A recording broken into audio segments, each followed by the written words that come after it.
On this video, I'm going to show you how to make a delicious copy of McDonald's English muffin using your toaster and your microwave.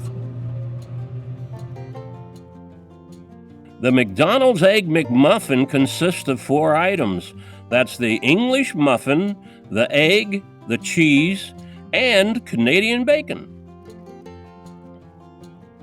We're going to use this handy microwave egg cooker because it's easier.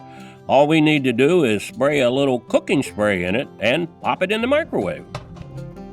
I like to buy English muffins when they're on sale, or I get them from Sam's Club. Therefore, I need to freeze them so they don't get moldy. When I need to use one, I take it out of the package, wrap it up in a paper towel, and pop it in the microwave for about 30 seconds. When I take it out of the microwave, the temperature of the English muffin is significantly higher than room temperature, which means it spends less time in the toaster. Well, there you go, folks. Now you know how to make a McDonald's Egg McMuffin using a frozen English muffin in about 5 minutes. If you think I did a good job on this video, a thumbs up would certainly be appreciated. Thank you very much.